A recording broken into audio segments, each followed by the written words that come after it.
Boa noite, eu sou Marcele Alves, gerente de comunicação da Stratner. É um grande prazer ter vocês mais uma noite com a gente. Esse ano que a gente celebra 70 anos de fundação é um ano atípico por muitos motivos, mas para a Stratner é um ano em que a gente atinge um marco, né? Uma empresa brasileira chegando nos seus 70 anos de sucesso, digamos assim. 70 anos que a gente está junto com todos os profissionais da saúde com esse intuito, né, de trazer para o país uma saúde melhor para todo mundo. E hoje a gente está aqui com o professor Paulo Vicente, da Dom Cabral. Então, de antemão, já gostaria de agradecer à Fundação Dom Cabral pela parceria, por dar as mãos a gente nesse momento e trazer conteúdo de qualidade, alguém com o nome do professor Paulo Vicente para estar com a gente aqui hoje também. O professor Paulo Vicente vai conversar com a gente sobre a transformação digital e o impacto no setor da saúde. E ele, né, vai falar como vem acontecendo essa transformação e acredito que o quanto a pandemia também, né, deu foi um fator, digamos, motivacional em alguns aspectos, em alguns sentidos, para que a gente conseguisse avançar no Brasil em alguns pontos na área do digital. E ele vai conversar um pouquinho para a gente. O professor Paulo Vicente é doutor em administração pela FGV, mestre em administração pública também pela FGV, Global Colloquium on Participant-Centered Learning, Harvard, founder member do Strategic Management Forum, no Reino Unido. Ele tem bastante expertise no mercado da saúde, professor de estratégia também, e está aqui com a gente para fazer esse bate-papo. Muito boa noite, professor Paulo, seja bem-vindo à plataforma Stratneron. Essa plataforma a gente pretende, ela veio para ficar, ela vem para o futuro, vem ajudar a gente no nosso propósito de desenvolver conhecimento para impactar a cadeia. E obrigada pela sua participação, obrigada por ter aceitado o nosso convite. Eu que agradeço, Marcelo, prazer meu estar aqui com vocês. Boa noite para todo mundo. Marcelo já me fez a apresentação, então vou ficar me apresentando de novo. A única coisa que faltou falar no currículo é que eu sou engenheiro mecânico do IME originalmente, mas isso não é algo crítico. Eu estou há 10 anos na Fundação Cabral, 2010, que eu virei professor de tempo integral da Fundação. Mas vamos lá para a transparência, mostrar a apresentação para vocês especificamente, para a gente mostrar o que eu tenho para botar na mesa para a gente discutir. Espero falar uns 40 minutos, depois abrir para perguntas e respostas aí, tá? Então, tema esse, transformação digital e impacto no setor da saúde. É uma análise que a gente chama de PEST, ou PESTAL, PESTEL, mas hoje eu vou dar um foco a partir do tecnológico. Eu vou partir da tecnologia como um mecanismo central da história, como um mecanismo central de mudança. Claro, é uma das formas de se contar a história, não é a única, não é necessariamente a melhor, mas eu acho que é um bom ponto de partida, é um bom arcabouço teórico para a gente começar a discussão dessa forma, né? Então, eu vou utilizar o chamado ciclo de Kondratiev. Quem já me ouviu falar sabe que eu gosto muito dessa lógica do ciclo de Kondratiev. Nikolai Kondratiev, que é o cara que desenvolveu esses ciclos, foi um russo, ele era matemático, famoso já na década de 1920, 1930 na Rússia, quando então o senhor Joseph Stalin fez uma encomenda para ele. Faça um modelo matemático que vai provar que o capitalismo vai fracassar e que o comunismo vai vencer. Bom, lá foi o Kondratiev da história econômica que ele chegou à conclusão inversa que Stalin queria. O cara olhou para a história e viu que luta de classe não explicava nada. Era uma variável espúria com baixíssima capacidade explicativa. O que mais explicava a história econômica, na verdade, é a tecnologia. Mas que a tecnologia não avançava linearmente, ela avançava aos saltos. Cada 50 ou 60 anos havia uma grande revolução tecnológica e ela ocorria 20 a 30 anos depois de uma grande crise política, econômica e social. Ele olhou para isso e disse, cara, isso lembra o que o Marx falou, mas é diferente. O Marx, lá na década de 1840, predisse que o capitalismo ia entrar em crise em 20 anos, né? E que ia acabar. Bom, parcialmente correto. 20 anos depois, de fato, o capitalismo entrou em crise. Uma guerra civil nos Estados Unidos, mas também uma guerra civil na Índia, uma guerra civil na China, a guerra do Paraguai na América do Sul, a unificação da Alemanha e da Itália na Europa. O mundo inteiro entrou em crise. Mas não foi luta de classe. Foi luta de oligarquias e foi luta entre países, guerras nacionalistas e guerras revolucionárias. Mas não foi luta de classe. E o capitalismo acabou, o capitalismo se reinventou, como uma série de investimentos em tecnologia que fez o capitalismo se reinventar o que muita gente chama de segunda revolução industrial. No modelo do Kondratiev é o terceiro ciclo de Kondratiev. O motor a combustão interna, a eletricidade, a turbina a gás, o conversor Bessemer, o telefone, uma série de tecnologias que juntam toda a indústria química, uma série de tecnologias que juntas são chamadas de revolução industrial. E isso mudou o mundo. O capitalismo se reinventou e botou os marxistas da época, da 1870, em crise, ao ponto de que o Marx, no último ano de vida, escreve uma carta para um amigo dele dizendo: tudo que eu sei é que eu não sou mais um marxista. Não era tão simples consertar o modelo dele. Levou 40 anos para o Kondratiev chegar à conclusão de que estava errado. E o que estava errado era tecnologia. Marx não tinha levado em conta o fato de que o capitalismo, apesar de crise, ele se reinventa através da tecnologia. E ele viu isso acontecendo de novo no tempo dele, na década de 1920 e 1930. Só que dessa vez por um outro motivo: produção em massa. Ele viu que a produção em massa, aperfeiçoada por conta da Primeira Guerra Mundial, estava agora causando desequilíbrio no sistema e estava efetivamente levando o sistema a uma crise. Produção em massa só podia ser contrabalançada com o consumo de massa. Para isso, você precisava da sociedade das massas e com a comunicação de massa, e isso ia gerar mais 50 anos de prosperidade no capitalismo. Bom, na verdade, ele achava também que o sistema ia entrar em crise na década de 1970, porque o capitalismo é intrinsecamente instável, e nisso ele concordava com Marx, mas que não ia acabar de novo. Ele ia se reinventar mais uma vez na década de 1980 com uma nova série de tecnologias. No final das contas, ele falou que o capitalismo ia se reinventar, que o motor da história não era luta de classes, sim tecnologia, e que o Marx estava apenas parcialmente correto e, portanto, parcialmente errado. O senhor Stalin não gostou nem um pouco disso, mandou ele para a Sibéria e, em 1938, ele foi fuzilado. Felizmente, o conhecimento dele sobreviveu e faz parte hoje do que a gente chama de paradigma neo-schumpeteriano. Quem estuda história através da tecnologia, quem estuda economia através da tecnologia, quem estuda a própria tecnologia, tem no ciclo de Kondratiev uma das suas grandes referências. O que aconteceu depois da morte dele é quase uma profecia. Passada a Segunda Guerra Mundial, há uma revolução de consumo de massa, muitas vezes chamada de linha branca ou revolução branca. Máquina de lavar roupa, máquina de lavar louça, ar-condicionado, ferro elétrico, aspirador de pó, liquidificador, batedeira, rádio, televisão. E a minha favorita, a minha campeã, a geladeira. Com a geladeira você para de comer comida podre e isso dá uma expectativa de vida bem maior, aumenta bastante a saúde das pessoas em geral.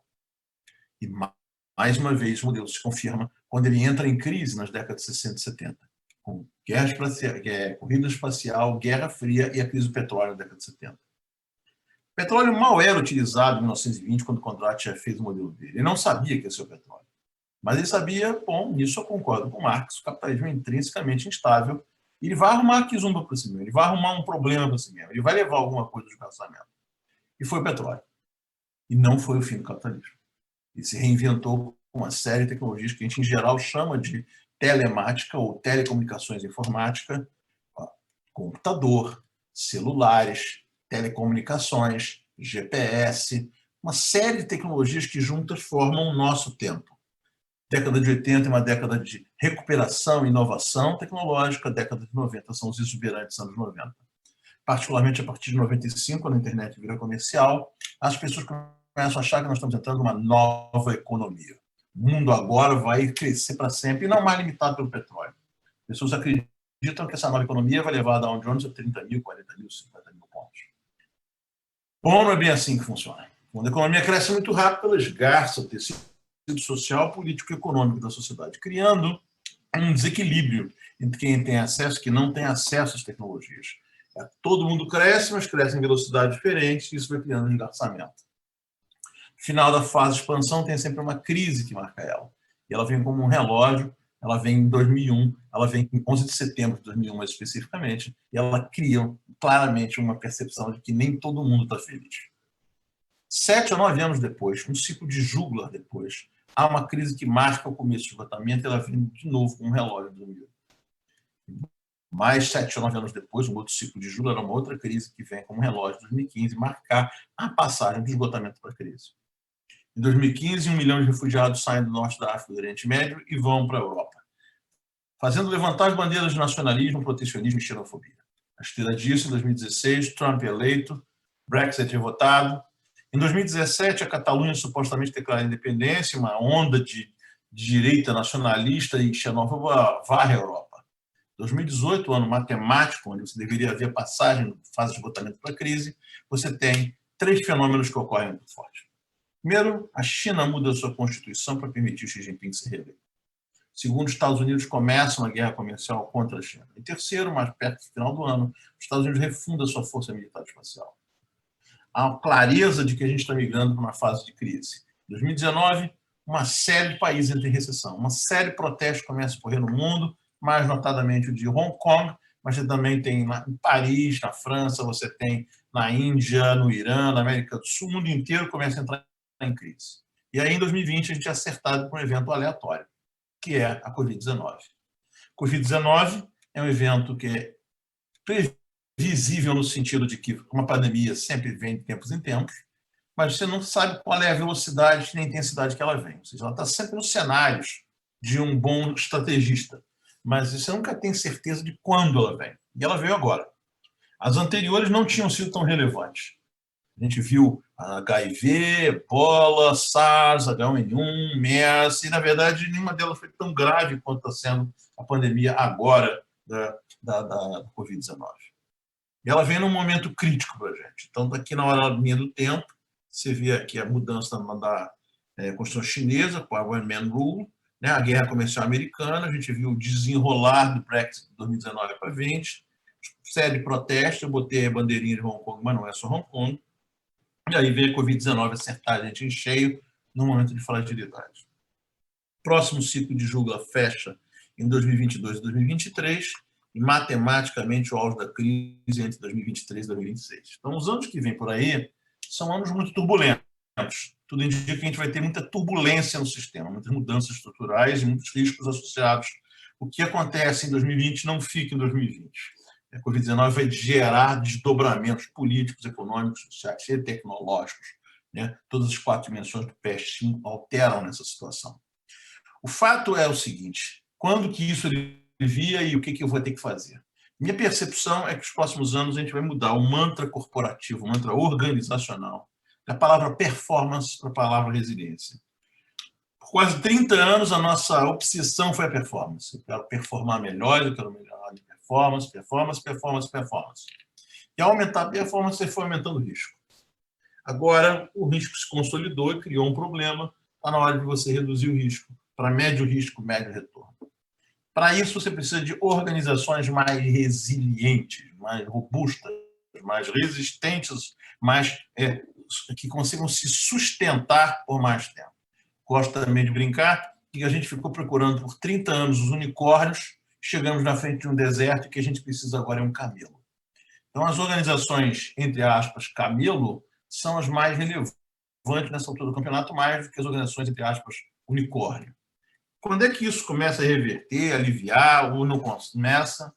Bom, efetivamente, a minha data de referência é 2024, que quando a NASA pretende voltar a pisar na Lua, levando uma mulher para a Lua, a primeira mulher na Lua.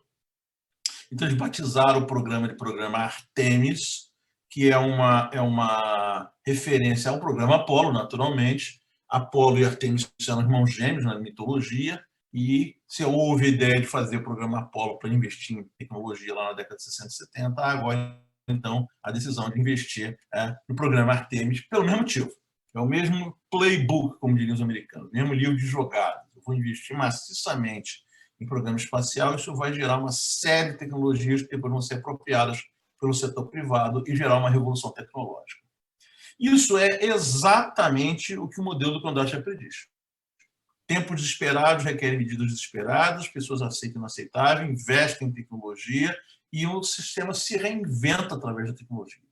O capitalismo entra em crise porque ele é instável, mas não tem problema porque ele se reinventa a partir dessa instabilidade graças à tecnologia. Isso é o modelo do Condorcet absolutamente dentro do que ele é predito. E como é que eu sei que a gente vai ter esses reputadores tecnológicos? A resposta é simples. Siga o dinheiro. Essas são as 12 tecnologias que mais recebem dinheiro do Departamento de Defesa dos Estados Unidos da América nas últimas décadas, basicamente. Até 2018, eles botavam na ordem de 70 a 80 bilhões de dólares em pesquisa e desenvolvimento, todo ano, só o Departamento de Defesa. Em 2019, eles aumentaram o sarrafo em 20% para 96 bilhões por ano. E em 2020, pelo menos o orçamento aprovado para a GAF é de mais de 10% em cima disso, tanto para 105 bilhões de dólares em pesquisa e desenvolvimento. Estão vendo 12 tecnologias agrupadas em 3 blocos, aí você deve perguntar que blocos são esses e por quê. E a resposta é relativamente simples. Bring Back Manufacturing, ou Reshoring Initiative. Os americanos decidiram, em 2008, quando o preço do barril do petróleo atingiu $140, a economia deles entrou em crise forte, estava na hora de trazer a indústria de volta da Ásia para os Estados Unidos. Mas peraí, como é que eu vou fazer isso se um indiano ganha um décimo de americano, se um chinês ganha um quinto de americano? Ou eu transformo o país num país miserável, com salários miseráveis, ou eu ganho em produtividade. E essa foi a decisão. O Bloco Verde, eles pretendem reduzir os custos de energia e materiais em 1/3. Isso inclui mineração espacial, inclui estações solares em órbita. O Bloco Vermelho, eles pretendem reduzir a necessidade de mão de obra em 1/3, graças à robótica e à inteligência artificial. E o Bloco Azul é o talvez mais associado à saúde, é o bloco de HET, Human Enhancement Technology, tecnologias da melhoria humana. Uma série de tecnologias para aumentar a longevidade, a saúde e a produtividade humana. Hoje eu vou focar, depois de falar, particularmente da transformação digital e esse bloco de Human Enhancement Technology. Claro, dá para discutir sobre esses blocos todos aí durante horas e horas e horas, não é o foco de hoje, não temos esse tempo para hoje.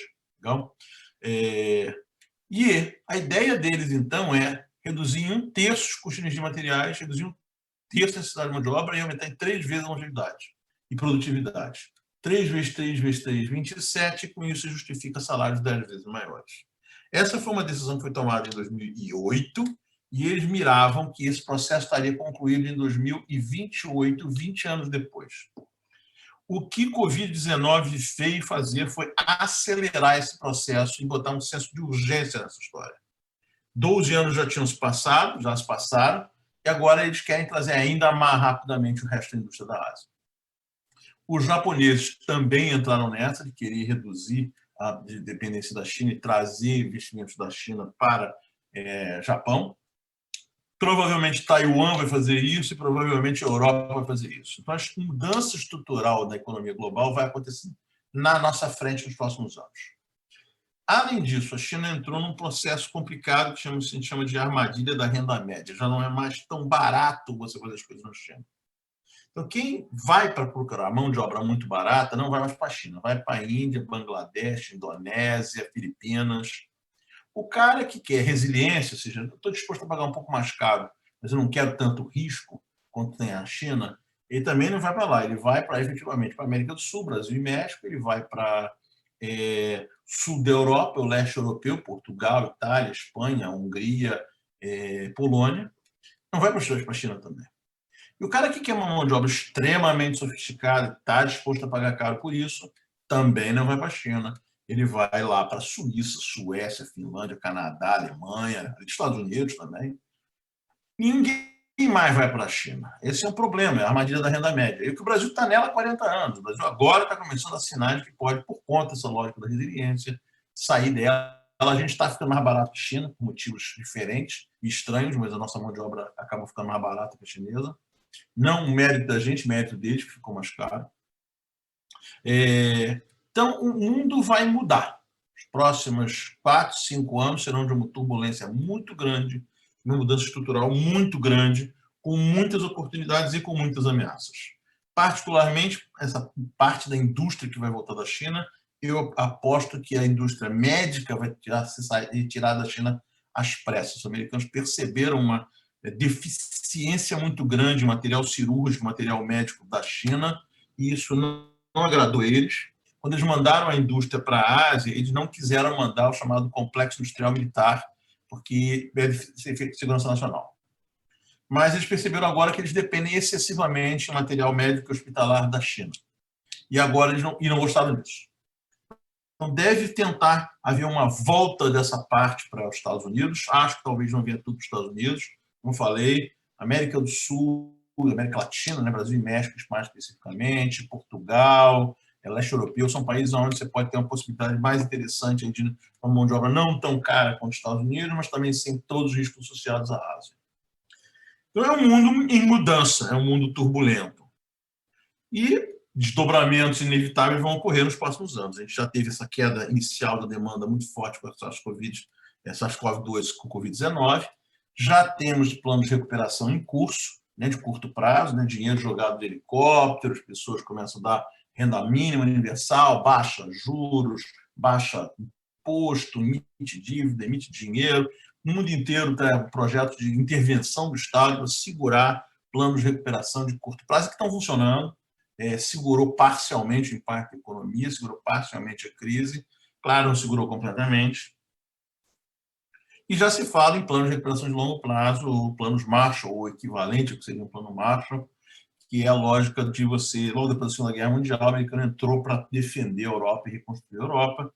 Ele percebe que isso vai ter que ser necessário ser feito de novo, e que talvez tenha que fazer isso na América do Sul, em parte da África e da Ásia. Isso vai junto com a necessidade dos chineses de investir no mundo inteiro, então você deve ter aí o One Belt, One Road do lado chinês, mais planos de recuperação americano pelo outro lado, deve vir muito dinheiro para tentar recuperar o mundo nos próximos anos. E isso tem um lado bom, que gera recuperação da economia e compras de demanda reprimida, as economias já estão se recuperando, as bolsas do mundo já se recuperam razoavelmente, claro, elas adiantam em relação ao que vai acontecer com a economia, você está tendo aí uma recuperação bastante positiva. A Bolsa de Nova York já bateu novamente os recordes pré-pandemia, aqui não aconteceu isso ainda, vai acabar acontecendo. O lado nefasto, o lado ruim dessa história é o custo do Estado subir, ou seja, está ficando caro. Você diminuiu o imposto, aumentou o gasto, emitiu dívida, diminuiu juros, você está ficando numa situação que é fiscalmente no limite. Claro que lá na frente, 2022, 2023, teoricamente, você pode incluir esse Estado de novo para ele ficar dentro do viável. Mas a gente sabe que existe uma assimetria. O agente público tende a ser mais fácil de aumentar do que de reduzir depois, por diversos motivos. Então, eu tenho que levar em conta o cenário de que, pode acontecer do Estado não se recuperar para o tamanho pequeno e acabar quebrando. Uma reforma na marra, na força. Mas eu acho que o cenário mais provável ainda é de uma recuperação lenta. O Estado fica pesado, ele não deixa você crescer rapidamente. Isso tem uma equivalente a uma década perdida. Infelizmente, eu acho que esse é o cenário mais provável por conta da própria natureza do ciclo de Kondratiev. É o equivalente à crise de 29, é uma década de 30, é uma década lenta, é uma década devagar, com vários problemas. Essa é a perspectiva que a gente, infelizmente, tem como mais provável. Claro, pode acontecer qualquer um dos três cenários. Por outro lado, você tem o Ocidente aí reduzindo compras da China por três grandes motivos. Primeiro, que o próprio Ocidente está entrando em crise. Segundo, que existe uma imensa má vontade com a China nesse momento. As pessoas realmente estão muito irritadas com a China, embora eu não acho que a China seja culpada de nada, acho que ela é vítima, que nem todos nós. Mas, inevitavelmente, as pessoas estão muito irritadas com a China. Claro, é natural de se pensar assim. E o terceiro, talvez o mais importante de todos, é o fato de que vai ter um êxodo industrial da China. Então, isso vai ter consequências para a China e para o Brasil. Primeiro, é a China reduzir compras do Brasil. Se a gente vai comprar menos do Brasil nos próximos anos, isso é particularmente relevante em termos de commodities, tanto agronegócio quanto mineração, mas mais relevante para o mundo como um todo é a estabilidade política na China. A gente sabe que em ditadura as pessoas fazem um trade-off mental, né? Ou seja, eu estou abrindo mão da minha liberdade política, mas em compensação a economia está crescendo. Então, é um trade-off. Para de crescer, esse trade-off não existe mais. Estou abrindo mão da minha liberdade política por nada, os caras nem estão fazendo um bom trabalho. Então as pessoas ficam irritadas, não gostam e começam a ter instabilidade política. Isso não vai ser a primeira vez que vai ocorrer, nem a última. É histórico, tem centenas de casos na história para isso. Desdobramentos disso. Uma potencial crise em W no Brasil. Pode acontecer e pode não acontecer. Eu acho que não vai acontecer, os dados mostram que provavelmente se os preços da commodity caírem, o preço em dólar muito alto compensa isso. Não está havendo dados para uma segunda onda, acho que é só uma grande onda mesmo. Então, esse cenário eu não descarto ainda, mas ele está com baixa probabilidade de ocorrência neste momento. Infelizmente, os outros dois cenários que desdobram da instabilidade política da China também não podem ser descartados. Primeiro, de conflitos militares. Né? A China também se sabe que ditaduras quando entram em crise e elas começam a buscar problema fora para justificar a liderança no poder e agregar o povo em torno dessa liderança. Um caso mais famoso para os brasileiros é o das Falklands em 82 com a Argentina. A ditadura argentina tentou arrumar uma confusão com os ingleses vezes e acabou se dando mal, normalmente se dá mal. A China pode tentar a mesma coisa. Já tiveram escaramuças no Himalaia com a Índia, mas ela tem uma série de potenciais conflitos na Ásia Central, com a Rússia, com Coreia, com Japão, com Taiwan, no Mar do Sul da China, que é onde eu acho, infelizmente, mais provável, com Filipinas e Vietnã ali. Ou seja, enquanto está só na fala grossa, está falando grosso, cuspindo grosso, tudo certo. O problema é que isso facilmente sai de controle e vira uma guerra de fato. A probabilidade de socorrer é baixa, mas o impacto é muito alto, então eu não posso descartar efetivamente isso como cenário. E, finalmente, o fim do regime comunista é um cenário possível. Os chineses sabem que existe mudança estrutural a cada 50, 60 anos. Culturalmente, eles acreditam em ciclos de 60 anos, pelo calendário chinês lá. Claro, eu não acredito em horóscopo nem calendário chinês, mas assim, existem os ciclos de Kondratiev. A cada final de ciclo de Kondratiev há uma grande mudança estrutural na China. No final do primeiro ciclo teve guerras contra piratas no Mar do Sul da China, no final do segundo teve rebeliões Taiping, na sequência das guerras do ópio. No final do terceiro ciclo, você tem efetivamente aí a queda da dinastia Manchu e a ascensão do comunismo. Claro, vai ter invasão japonesa no meio do caminho aí nessa história. No final do quarto ciclo, tem a mudança do Mao Tse-tung para o Deng Xiaoping e a abertura da China, que montou o mundo como ele é hoje, com a China como a potência econômica que ela é. Então, os chineses sabem que vai ter uma mudança estrutural. Claro, eles não querem o fim do regime comunista, querem se manter no poder.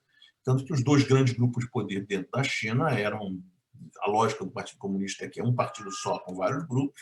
Os dois grupos mais fortes até 5 anos atrás eram o grupo de Xangai e o grupo de Xinhua. O grupo de Xinhua querendo maior abertura econômica, o grupo de Xangai querendo segurar a onda, e elegeram Xi Jinping como candidato de compromisso entre os dois. O que Xi Jinping fez, ele alijou o grupo de Xangai e se alinhou ao grupo de Xinhua, sinalizando: eu vou fazer abertura econômica. Mas, para isso, é preciso de centralização de poder político.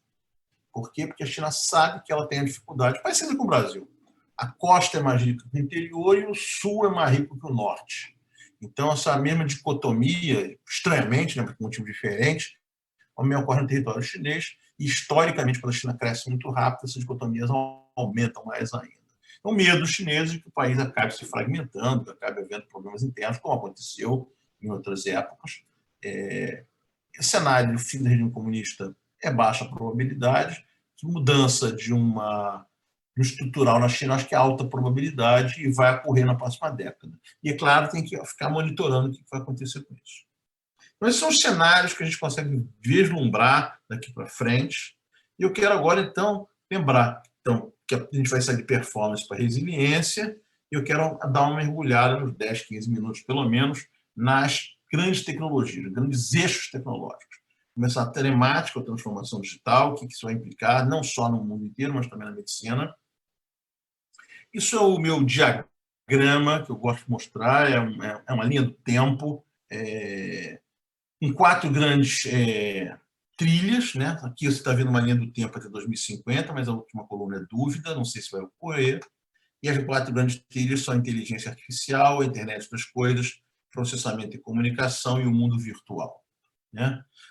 Só de olhar o diagrama fica óbvio que transformação digital não é uma chave que se gira nem um botão que se aperta, é uma jornada de 40, 50 anos no futuro, onde você vai ver diversas tecnologias surgindo e mudando o mundo em 4 grandes eixos, ou trilhas, se você preferir, né? A inteligência artificial vai sair da inteligência artificial fraca que a gente tem hoje, que não é uma inteligência de fato, é só uma série de algoritmos que imitam a inteligência humana, até hipoteticamente a inteligência artificial forte, que não existe hoje, pode ser que nunca exista, né? A inteligência artificial forte seria capaz, de fato, pensamento, raciocínio, seria capaz de dizer: eu penso, logo existo, né? Há muita controvérsia se é possível, se sequer é desejável, e como é que você testa para saber se chegou lá.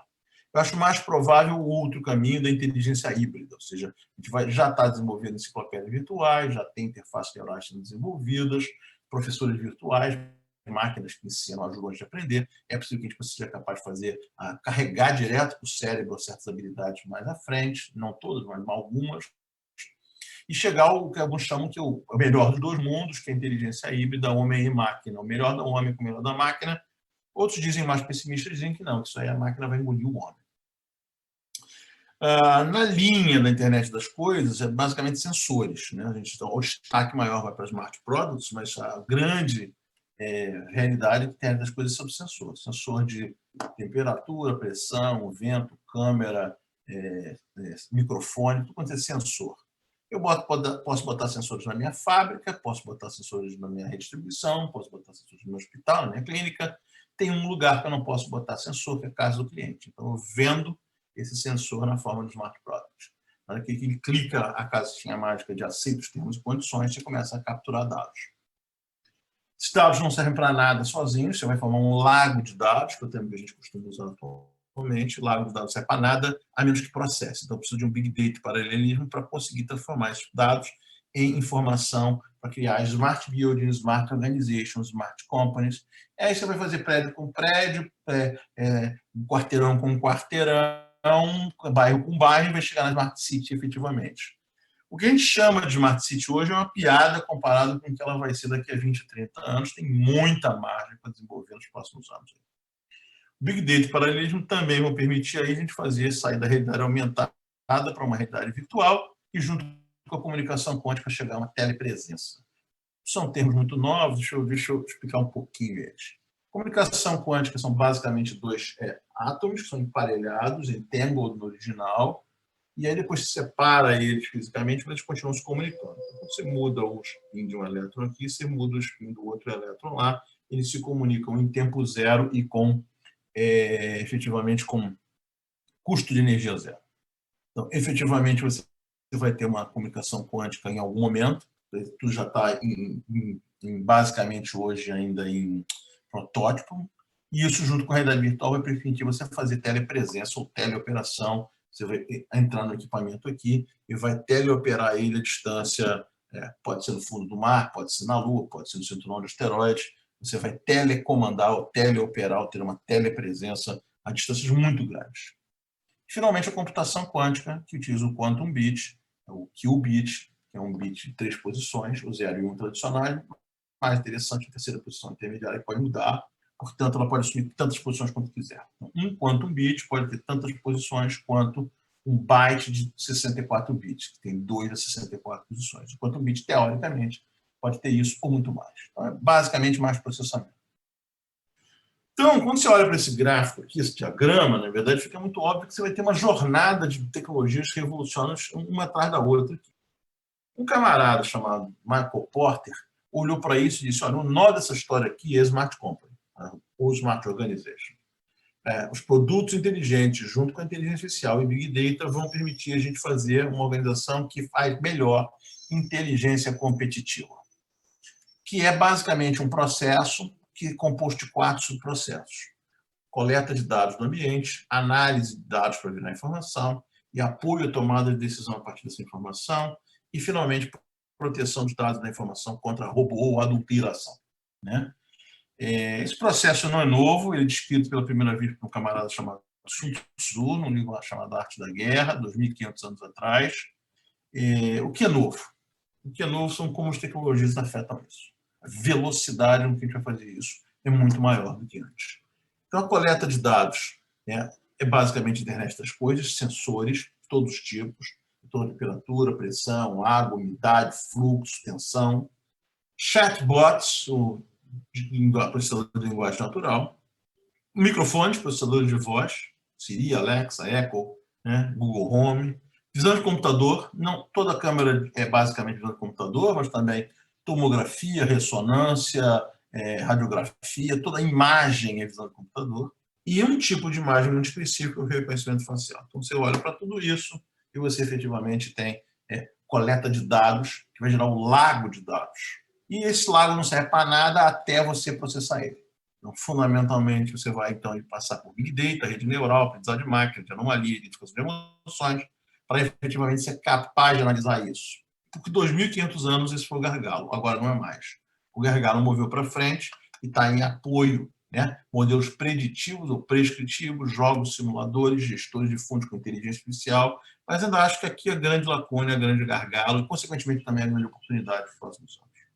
Para sustentar tudo isso, tem uma proteção de criptografia.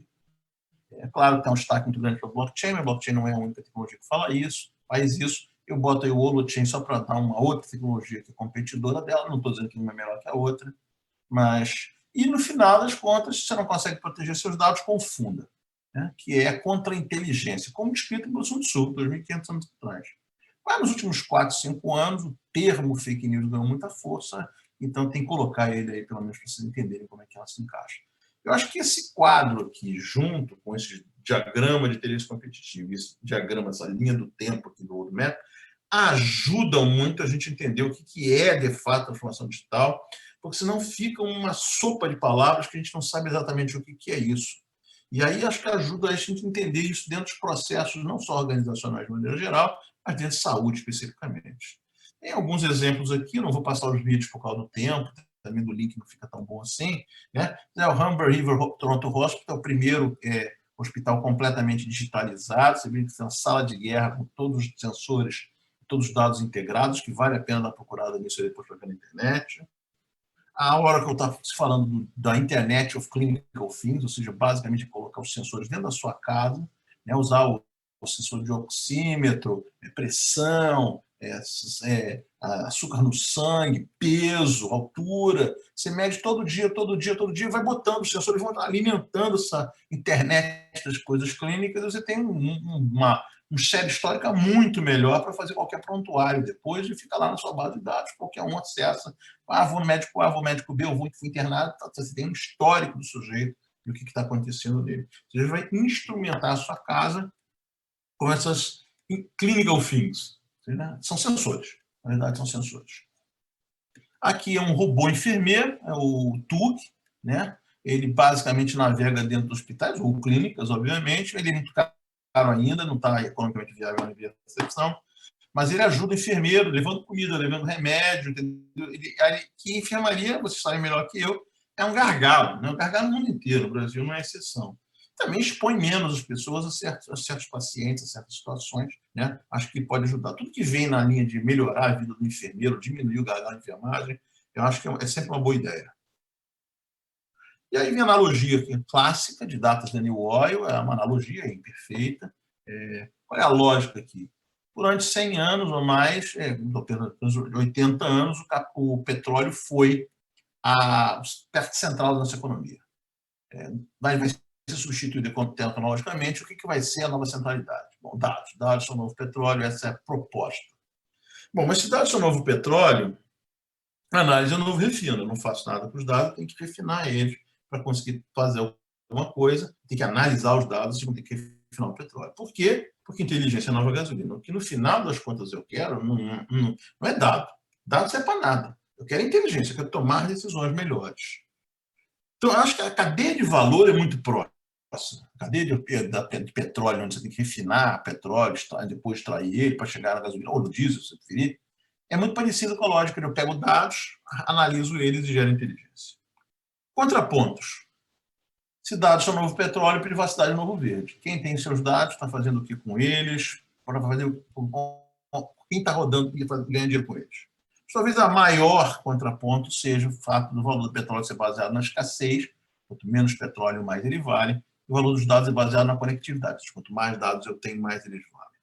Isso está gerando um novo modelo de negócio, efetivamente, que é o Service for Data and Data for Cash. Né? Eu troco meus dados pessoais por um serviço qualquer, é classicamente Facebook ou LinkedIn.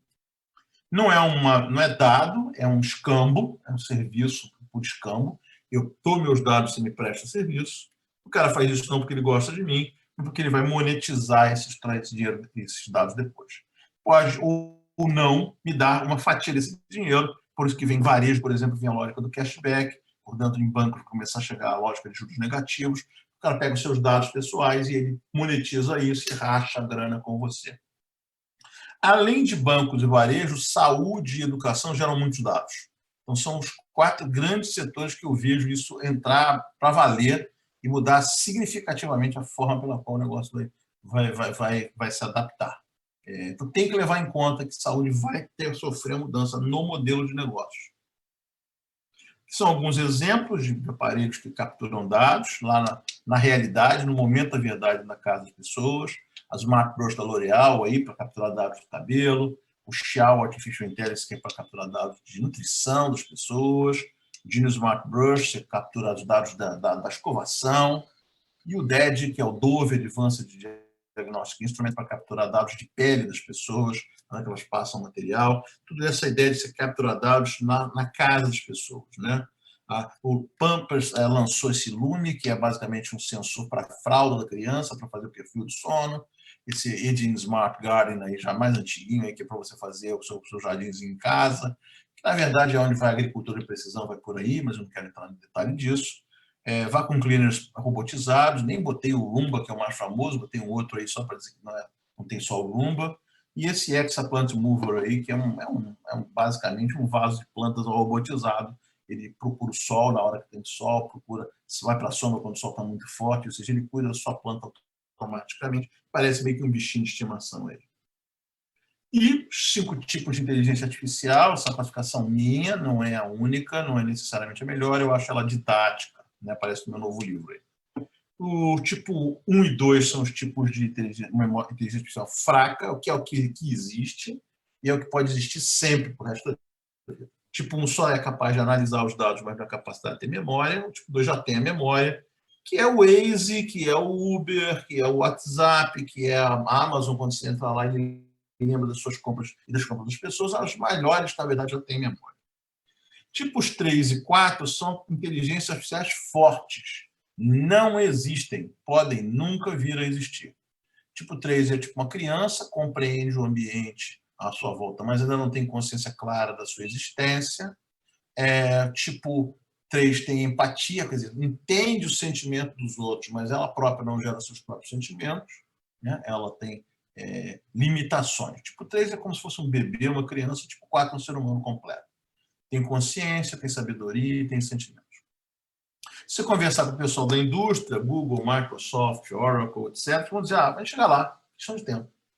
Você conversa com outras pessoas na área de ciência de computação, na ciência de cognição, você vai dizer, não é bem assim.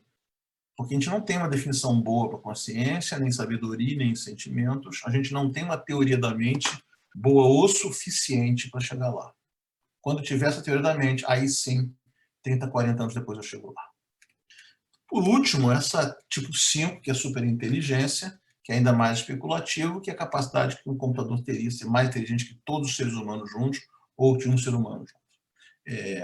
A lógica é a extrapolação da lei de Moore, mas o meu contraponto é capacidade de processamento não é inteligência. Capacidade de processamento é uma coisa, inteligência é outra. Para chegar lá, eu preciso do passo do tipo 4 antes. Se eu conseguir o tipo 4, o tipo 5 vai chegar provavelmente. Tá bom?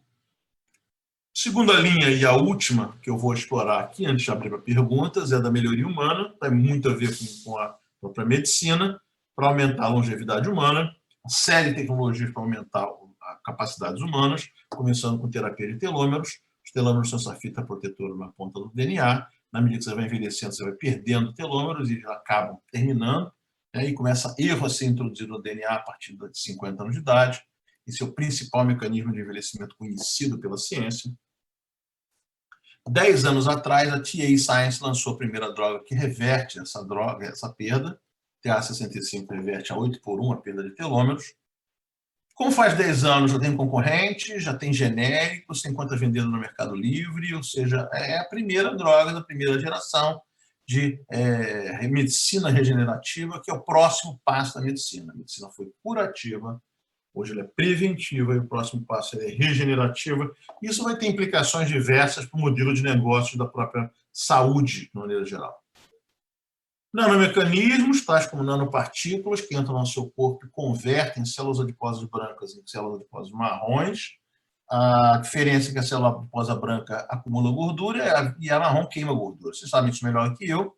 Ou seja, é potencial de se curar a obesidade ou pelo menos reduzir muito o impacto da obesidade no corpo humano e, por consequência, todas as patologias e problemas que você derivam da obesidade.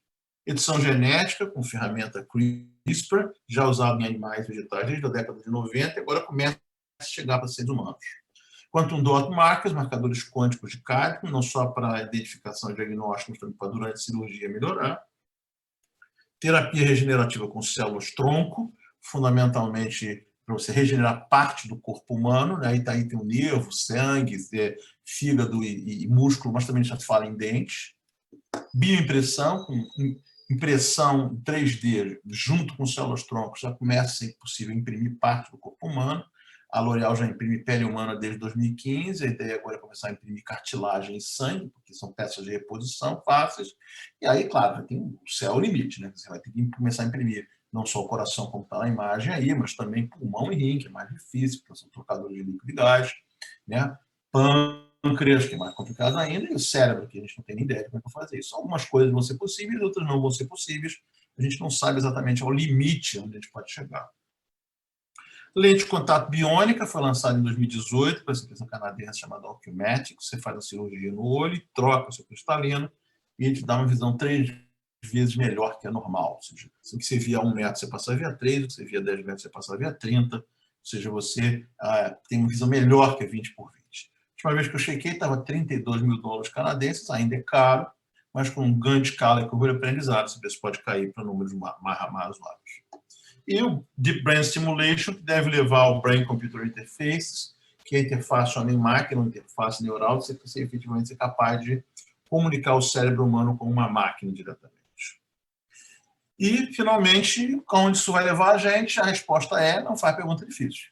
A gente tem linha de raciocínio, tais como os imortalistas, que acham que a gente vai virar imortal, acham que a gente vai viver 200 anos, 1000 anos. O Instituto Matusalém acha que o primeiro ser humano a viver mais de 200 anos já nasceu na década de 60. Eu não sou tão otimista quanto eles. Efetivamente, acho que a nossa geração vai pegar uns 120 anos, talvez. Talvez nossos filhos 150. E aí tem os singularitários, que acham que homens e máquinas serão indistinguíveis uns dos outros, e os cyberpunks, que acham que máquina é máquina, homem é homem, e a gente vai se dividir, separar dessa vaia. Qual dos 3 linhas de raciocínio ou outras linhas de raciocínio você prefere? Bom, isso aí é de fórum íntimo e pessoal seu, não tem nada a ver com isso, não. Mas eu acho que a gente claramente vai ter uma mudança muito forte na estrutura social humana. Uma revolução tecnológica, uma revolução cultural. Muda a forma pela qual as pessoas vivem e se comportam. Uma revolução cultural é uma revolução econômica, uma revolução econômica é uma revolução política. Era isso que eu tinha para mostrar aqui. Temos mais uns 15 minutos aí de perguntas e respostas, então vou interromper o compartilhamento aqui e pedir para a Marcela me ajudar com as perguntas e respostas aí.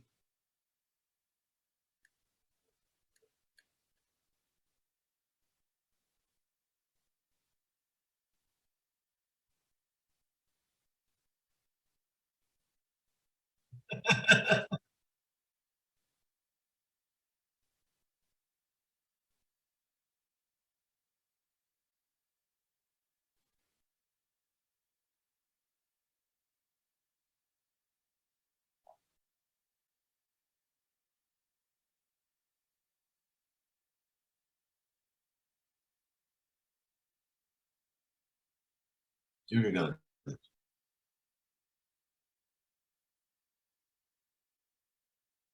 Beleza.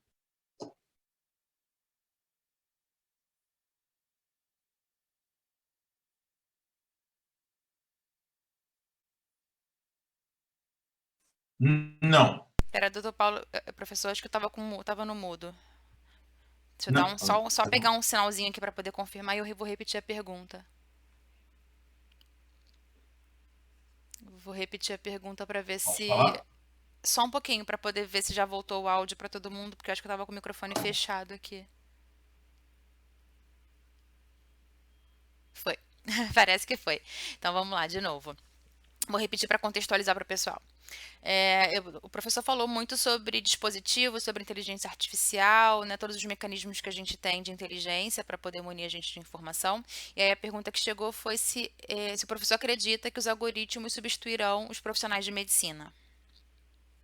Acho que a máquina vai fazer muitas coisas melhores que a gente. Computadores, robôs vão fazer muitas coisas melhores que a gente. Mas eles não vão fazer tudo melhor que a gente. Então a pergunta é: o que sobra para o ser humano? E eu vejo fundamentalmente 3 linhas. Se a máquina não faz tão bem quanto a gente lidar com outros seres humanos, a máquina não faz tão bem quanto a gente resolver problemas ou resolver novos problemas, e a máquina não faz tão bem ainda criar. Pelo menos no nível da inteligência artificial fraca, ela não consegue essas 3 coisas. A inteligência artificial forte, que é hipotética, talvez consiga chegar lá, e aí a superinteligência também. Mas o que a gente tem hoje, e o que a gente provavelmente terá durante muito tempo, a gente não tem uma teoria da mente muito boa ainda, é a inteligência artificial fraca. Então, os trabalhos do futuro não associados a essas três lógicas. Lidar com gente, e aí o médico tem muito a ver com isso, o enfermeiro tem muito a ver com isso, né? Lidar com gente é parte da tarefa da saúde desde sempre, É o que né? a gente vem falando desde a nossa abertura, né? Na humanização desses serviços, né? O quanto a tecnologia te dá suporte para que o profissional de saúde de fato foque no paciente, foque no indivíduo. Então isso faz todo Exatamente. sentido. A segunda é resolver problema. E no final das contas, a máquina vai te ajudar um monte de coisa, ela vai te dar um monte de dados, e ela vai te dar, tem probabilidade de ser essa doença, tem probabilidade de ser aquela doença, probabilidade de ser aquela doença. Mas a máquina não sabe decidir para você. E aí, quando aparece uma doença que ninguém viu, ou um problema que ninguém viu, a máquina não sabe resolver. E falta a imaginação, né? A E falta imaginação, a criatividade. imaginação. Né? Falta Perfeito. criatividade. Então, acho que ela não acaba, ela substitui boa parte e ajuda, ajuda o seu médico a fazer o que ele faz melhor. Eu acho que soma, né? Em alguns momentos né, vai ter a substituição, acho que de que nem você mostrou em relação, por exemplo, à entrega, por exemplo, de enfermeiros para comida, para alimentação. Você pode automatizar esse serviço e dar para ele e dar para esse profissional o cuidado, né? Que é o que vai fazer a diferença no final das contas no tratamento do paciente. Exatamente. Quais os principais pilares de uma empresa resiliente que uma empresa resiliente deverá adotar e investir nos próximos 5 anos? Tá? Normalmente, eu costumo dizer o seguinte: tem alguns fatores que ajudam isso. Curto, médio e longo prazo. Para crise de curto prazo, tem que ter caixa. Então, uma das coisas que a empresa resiliente tem que ter é um caixa mais gordo do que a gente normalmente tinha. Claro que isso diminui a performance, isso diminui o retorno sobre ativos, o ROA, né, porque você tem dinheiro parado, né, ou pelo menos investido no curto prazo. Mas isso te dá resiliência do seguinte: bom, se pode haver uma redução muito forte da minha receita, eu tenho um caixa para lançar a mão em caso de necessidade. Isso é o impacto de curto prazo. Para médio prazo, e é meio que interessante para essa saída da crise que a gente está vendo agora, eu tenho que criar uma organização mais resiliente. Eu tenho 6 pontos. 6 pontos são internacionalização, se for possível, que reduz a dependência de um mercado só. Inovação, não só para redução de custo, mas também para melhoria de receita e diminuir a exposição ao risco em diversos fatores. Terceiro, sustentabilidade. E por sustentabilidade eu falo sustentabilidade do lucro. Claro. É o verde do dinheiro. A lógica de sustentabilidade não vem inicialmente de sustentabilidade ambiental e social. E são consequências. O termo sustentabilidade vem de sustentabilidade, sustentar o lucro no tempo. Quarto, cadeia de suprimento. Eu tenho que olhar para os meus fornecedores, para os meus clientes com carinho. Eu preciso deles no futuro. Eu tenho que criar uma cadeia resiliente. Quinto, pessoas. Eu preciso de gente. Eu não faço nada sem gente. E o sexto, marca, reputação. Eu tenho que preservar minha marca ao máximo. Então, são 6 pontos de médio prazo.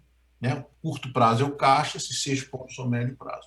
E no longo prazo, eu tenho que pensar em melhor gestão de risco. Acho que o Brasil, não só o Brasil, no mundo inteiro, a gente vinha fazendo gestão de risco mal nos últimos 30 anos. Na busca da performance, a gente foi abrindo mão de fazer gestão de riscos. Então, são 8 pontos no final. Um de curto, 6 de médio e um de longo prazo. Perfeito.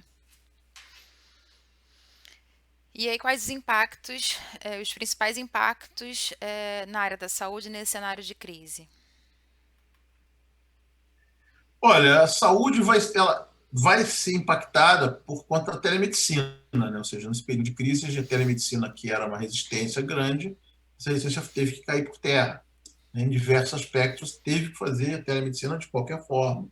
Uh, Além disso, você teve um impacto de receita, né? Muitos hospitais tiveram perda de receita muito significativa porque cirurgias foram paradas, ou adiadas por conta da situação. Agora, a medida já esteja começando a voltar ao normal agora, mas durante um primeiro período, um impacto muito grande nas UTIs entupidas de casos de Covid, que você não podia efetivamente fazer nada. Né?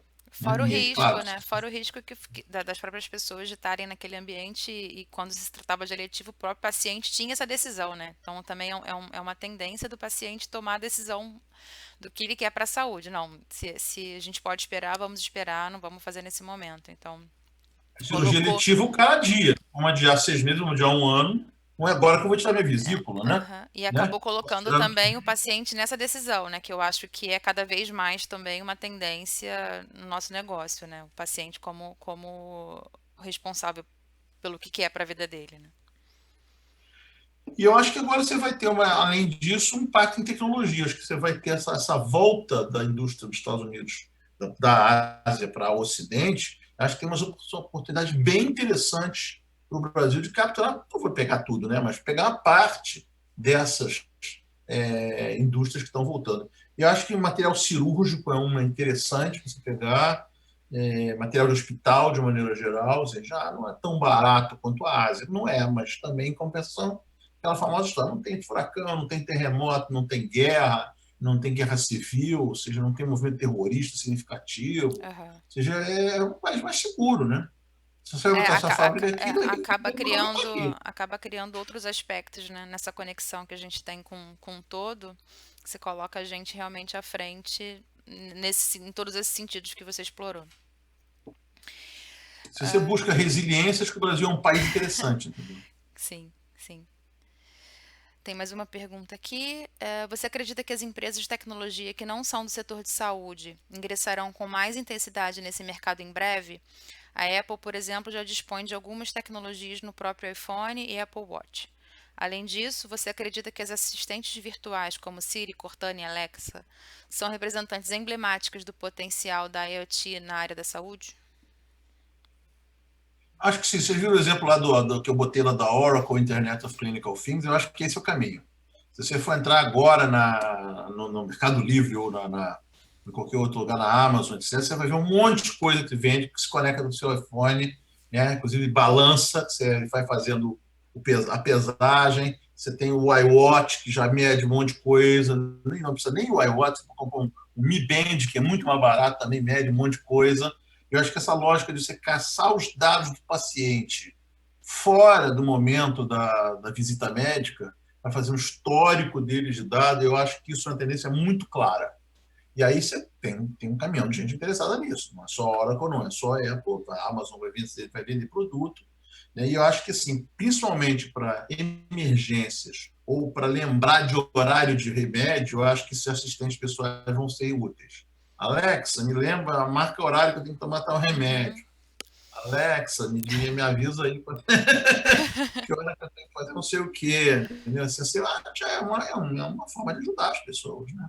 Estou sentindo uma palpitação aqui. O que pode ser isso? Ah, talvez ajude. E o Né? Talvez não valor que seja. essas empresas vão carregar, né? Porque se você vai ter isso no indivíduo, você vai ter isso mapeado e vai ter isso explodido de informação e o que quanto isso pode ajudar também na indústria para prover produtos que, né, que vão atacar essas situações. Dados têm valor, né? Dados são o Uhum. novo petróleo, dados têm Claro. valor, você monetiza isso. Você pega um medidor de pressão e bota todo dia lá, sistematicamente está com a pressão alta, Uhum. acima do que o seu médico recomendou. O seu médico recomendou que era 11 por 8, está batendo aqui 12 por 9 todo dia. Né? Então tem que tomar o remédio ou visitar o médico. Né? Alguma forma a máquina vai te ajudar a lembrar isso, ou vai ficar te enchendo o saco, a menos que você fique dizendo lá, não me lembre mais disso. Né? Mas aí você eximiu Não a quero máquina da saber, culpa. não quero saber. Aquela mentalidade, a mentalidade do homem, né? Se eu fizer exame, vou descobrir que tem problema, então pra que que eu vou fazer? Deixa lá. Melhor não fazer, né? Melhor não fazer. Deixa isso quieto. Tem muita gente que fazia isso, não é só homem, não. Tem uma pergunta que eu vou pular, não vou pular a ordem aqui, porque aí eu acho que vai de encontro vai ao encontro do que a gente acabou de falar sobre em relação aos dados. Qual o efeito da Lei Geral de Proteção de Dados sobre a coleta de informações de paciente e o uso disso? A Lei de Geral de Proteção de Dados vem ao encontro não só desta lei, de outras leis que virão no futuro, de leis que já têm acontecido no resto do mundo, que é a fragilidade do usuário médio. O usuário médio não tem noção de que quando está exposto aos seus dados. Você tem que proteger o cara. Na hora que você pega um material qualquer, um aplicativo qualquer, o cara pergunta, vem cá, você aceita os termos e condições? Em 1 milhão lê os termos e condições e a gente diz que aceita. E se tiver lá no termos e condições dizendo que você está autorizando o cara a abrir uma conta na Índia e fazer uma dívida no seu nome? e você não leu o negócio. O cara tem que botar uma lei dizendo o seguinte, ó, mesmo que tenha nos termos e condições tal tipo de cláusula, e mesmo que o cara tenha dado ok, não vale. Né? Isso não é aceitável. Né? Isso aí é bandalheira. O cara não pode botar isso em termos e condições escondido lá no meio, na letra Claro, miúda. O cara não pode usar os dados dele para isso, para aquilo outro. Assim, é muito comum. Né? Você chega lá no Facebook, aparece lá o site de quem seria você no mundo de Harry Potter? Aí você, que legal, vou clicar aqui. Né? Aí ele pergunta, posso acessar seus Sonserina dados do não, Facebook? Sonserina não, Aí Sonserina não. você diz lá, pode sim. E chupou todos os seus dados do Facebook. Né? E aí te diz, você seria fulano de tal no mundo de Harry Potter. Você acha legal, posta lá, você compartilha com os amigos. Você acabou de dar os seus dados para o cara. Claro. Então, os dados da gente estão rodando por aí, sabe-se lá por onde, né? E você clicando em aceita termos e condições, aceita termos e condições, sem ler, né? Estou falando de você especificamente, nós, todo Não, mundo mas faz todo isso. mundo faz isso. Eu tava pensando assim, o que que ele vai tirar do meu, o que que ele vai tirar do meu Facebook de informação? O nome dos meus amigos? Não valendo muito não. Pode liberar, né? É mais ou menos nesse Assim, caminho, porque você acaba pensando muito mais no benefício de ter aquilo, né?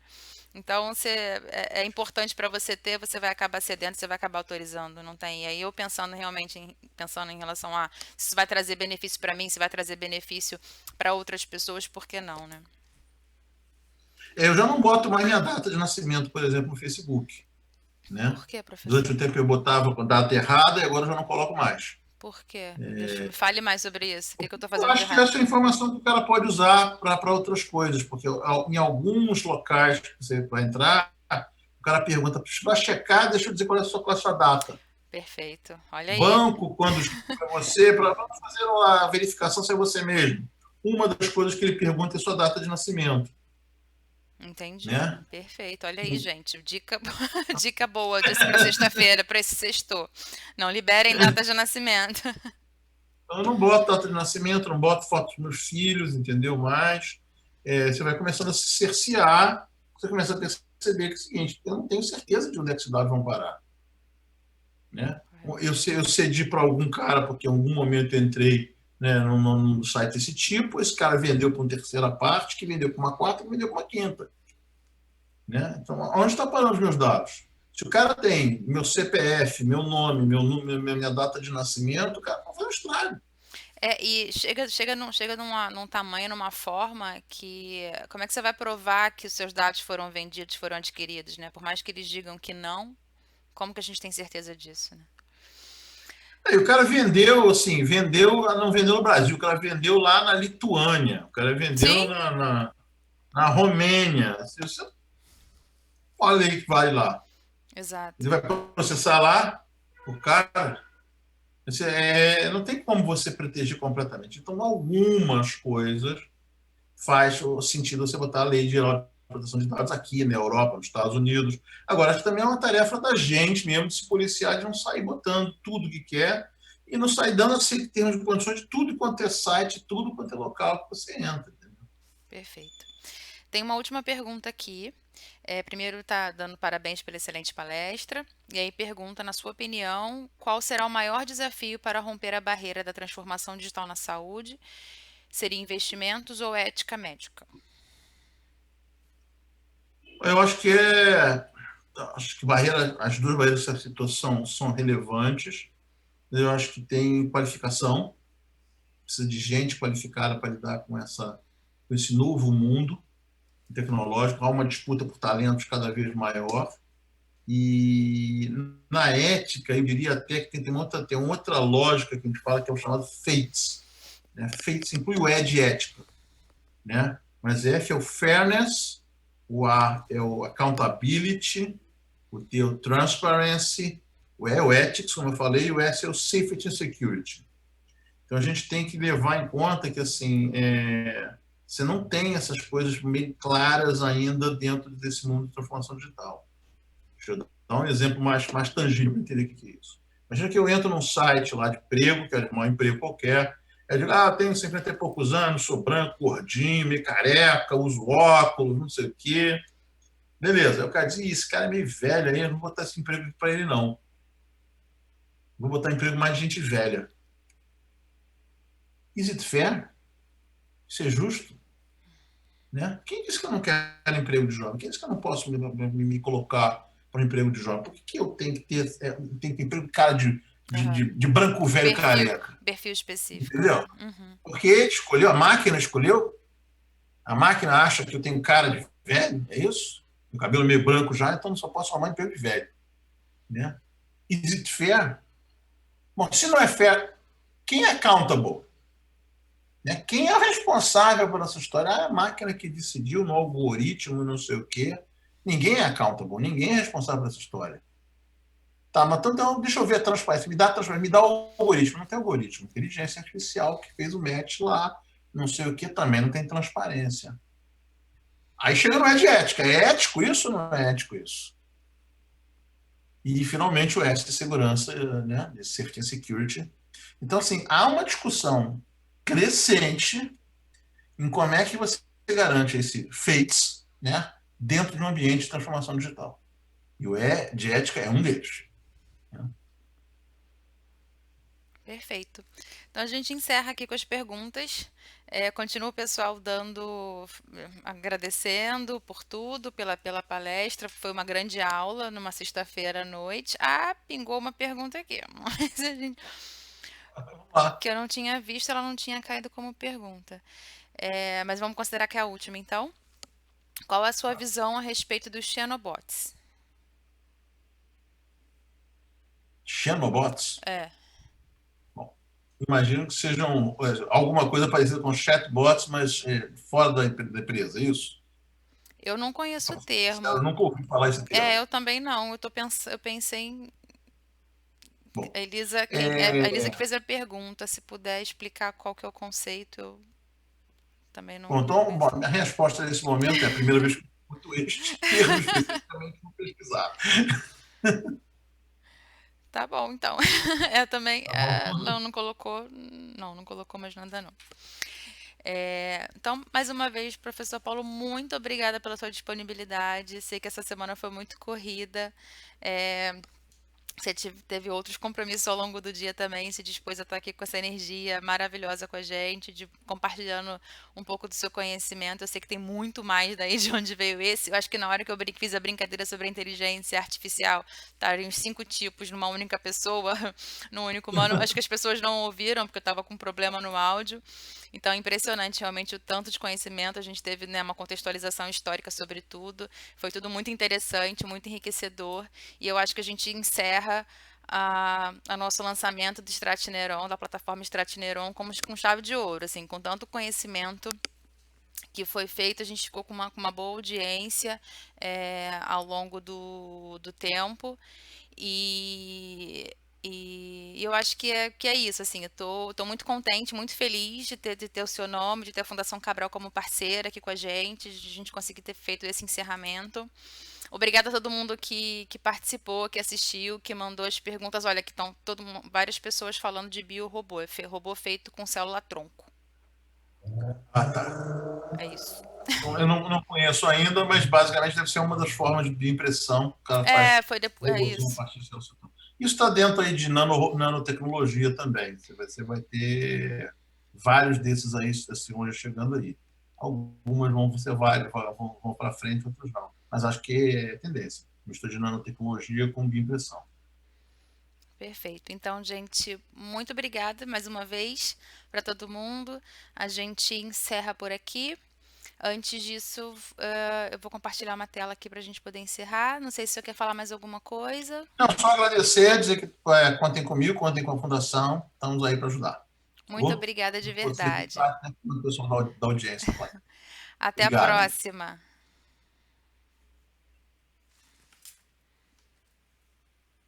Que eu acho que